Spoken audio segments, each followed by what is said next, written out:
గుత్తిలో ప్రజా దర్బార్. గుత్తి పట్టణంలో ఎంపీడీఓ కార్యాలయంలో శుక్రవారం గుంటకల్లు శాసనసభ్యులు గుమ్మనూరు జయరాం గారి ఆధ్వర్యంలో ప్రజా సమస్యల పరిష్కార వేదిక ప్రజా దర్బార్ నిర్వహించారు. ఈ కార్యక్రమానికి ముఖ్య అతిథిగా విచ్చేసిన గుమ్మనూరు జయరాంకు ఎంపీడీఓ ఘన స్వాగతం పలికారు. అనంతరం ఎమ్మెల్యే గారు మాట్లాడుతూ ఆంధ్రప్రదేశ్ ముఖ్యమంత్రి నారా చంద్రబాబు నాయుడు శాసనసభ్యులందరూ ప్రతి శుక్రవారం ప్రజా దర్బార్ నిర్వహించి ప్రజల మధ్యలో ఉండి ప్రజా సమస్యలు తెలుసుకొని వారి సమస్యలు తీర్చాలనే ఉద్దేశంతో ప్రజా దర్బార్ నిర్వహిస్తున్నట్లు తెలియజేశారు. తన వద్దకు వచ్చిన సమస్యలను వెంటనే సంబంధిత అధికారులతో మాట్లాడి అక్కడికక్కడే పరిష్కారం కూడా చేయడం జరుగుతోందని, పరిష్కారం కాని సమస్యలను కేంద్ర కార్యాలయం తెలుగుదేశం పార్టీ దృష్టికి తీసుకువెళ్లి పరిష్కరించడం జరుగుతుందని ఆయన ఈ సందర్భంగా తెలియజేశారు. స్థానిక సిపిఐ నాయకులు మాట్లాడుతూ తన దృష్టికి వచ్చిన సమస్యలను వెంటనే తీర్చడంతో మీకు రుణపడి ఉంటామని, జరగబోయే స్థానిక సంస్థల ఎన్నికలలో ఖచ్చితంగా కూటమి ప్రభుత్వం జెండా ఎగురవేస్తోందని తెలియజేశారు. ఈ కార్యక్రమంలో గుత్తి ఎంఆర్ఓ, ఎంపీడీఓ, సంబంధిత అధికారులు, గుత్తి పట్టణ మండల కూటమి నాయకులు, కార్యకర్తలు, అనుబంధ కమిటీ సభ్యులు పాల్గొన్నారు. ఈరోజు మన గుత్తి పట్టణంలో మన ముఖ్యమంత్రి నారా చంద్రబాబు నాయుడు గారు ఆదేశాల మేరకు, పెద్దయిన ఆదేశాల మేరకు ప్రతి శుక్రవారం ప్రజా దర్బార్ కార్యక్రమం పెట్టమని, ప్రజలకున్న సమస్యలు అన్ని విధాలుగా వారికున్న ల్యాండ్ డిస్ప్యూట్ కావచ్చు, అదేవిధంగా వాళ్ళకున్న సమస్యలు ఏదైనా కానీ ప్రజా దర్బార్ కార్యక్రమంలో మీరు విన్నవించుకుంటే ఏ సమస్య మీద వచ్చారో ఆ సమస్యకి ఆ డిపార్ట్మెంట్కి పంపిస్తూ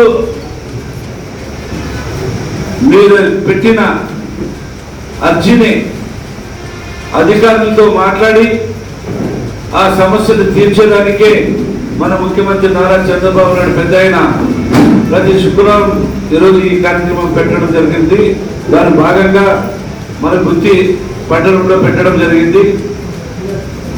మన ముఖ్యమంత్రి గారు నవరత్నాల ద్వారా మీ అందరికీ తెలుసు, ప్రజలకి మమేకమై అన్ని 5 కోట్ల ప్రజలకి మేలు చేశారు. కాబట్టి ఇంకా ఏదైనా ప్రజలకు కావాలా, వాడికి ఏదైనా ఉంటే నేరుగా ఎమ్మెల్యేతోనే సంప్రదించి వాళ్ళ కష్టాలు తెలుసుకోమని పంపించడం జరుగుతుంది.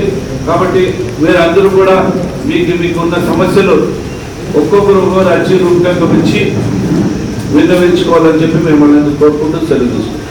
తర్వాత మరి అది వచ్చేసి 250 కోట్లేమో శాంక్షన్ అయిన రోడ్డు అని చెప్పి అది మంచిగా, ఎందుకంటే అది గత 15 సంవత్సరాల నుండి ఆ గుంటకల్ రోడ్లో చాలా మంది యాక్సిడెంట్లో చనిపోయిన వాళ్ళు కూడా ఉన్నారు. అట్లాంటిది పొద్దు సూపర్గా దాన్ని తయారు చేశారు.